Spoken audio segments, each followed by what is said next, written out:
তো কেমন আছো সবাই? আশা করি প্রত্যেকে ভালো আছো।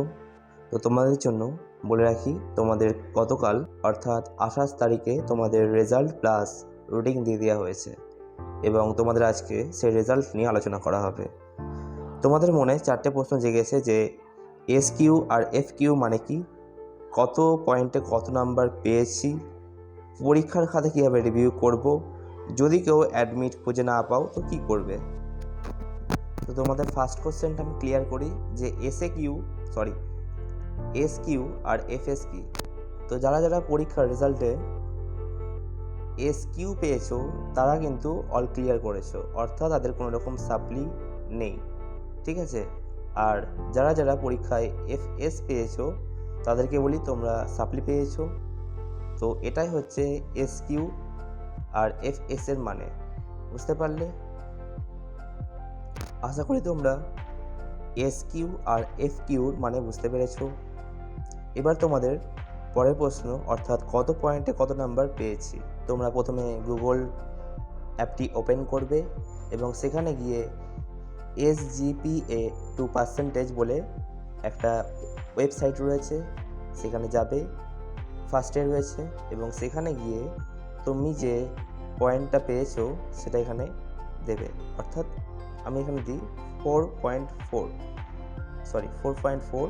তো এখানে আমি যদি রূপান্তরিত করি, ঠিক আছে, তখন তোমাকে দেখবে এখানে তুমি কিন্তু তোমার শতাংশ অর্থাৎ পার্সেন্টেজটা কিন্তু পেয়ে যাচ্ছ, যে তুমি তোমার পরীক্ষায় কত পার্সেন্টেজ পেয়েছো। এবার তোমাদের 3 নম্বর কোশ্চেনের উত্তর দিই যে পরীক্ষার খাতা কীভাবে রিভিউ করবে। তোমরা যে কলেজে পড়ছো সেই কলেজের প্রফেসর কিংবা স্যাররা রয়েছে, ওনাদেরকে জিজ্ঞেস করবে যে কীভাবে স্যার রিভিউ করবে, ঠিক আছে। মানে যে প্রত্যেকটা কলেজে একটা নিয়ম থাকে, তো কোন কলেজের কোন নিয়ম সেটা তো বলা যায় না, সুতরাং তোমাদের কলেজের প্রফেসর কিংবা স্যারদেরকে জিজ্ঞাসা করবে, তারাই বলে দেবে।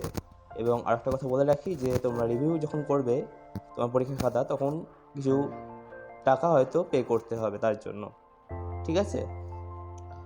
এবার 4 নম্বর কোশ্চেন, যদি কেউ অ্যাডমিট খুঁজে না পাও তো কী করবে।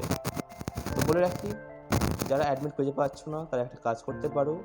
তোমরা যেখান থেকে তোমাদের ফার্স্ট সেমিস্টারের পরীক্ষার ফর্ম ফিল আপ করেছিলে সেখানে যাবে, সেখানে গিয়ে তাদের যে সেন্টারে করেছিলে সেই সেন্টারে গিয়ে তাদের দাদাদেরকে জিজ্ঞেস করবে যে কীভাবে অ্যাডমিটটা পাবো, হয়তো ওদের কাছে থাকতে পারে। আর নয়তো যদি না পাও অ্যাডমিট, তাহলে আমার কাছে কল্যাণী নাম্বার রয়েছে, তো তোমরা ওখান থেকে একটা হেল্পলাইন নিতে পারো, যে ওদেরকে জিজ্ঞেস করতে পারো যে কী করলে আমি অ্যাডমিটটা ফিরে পেতে পারি, ঠিক আছে। তো আজকের এই 4টে কোশ্চেন নিয়ে আলোচনা করা ছিল, করে দিলাম। আশা করি অনেকজনেরই হেল্প হয়েছে। আশা করি ভিডিওটি প্রত্যেকের ভালো লেগেছে। যদি ভালো লেগে থাকলে একটা লাইক, কমেন্ট আর ভিডিওটি প্রচুর পরিমাণে তোমার বন্ধুর কাছে শেয়ার করে দাও।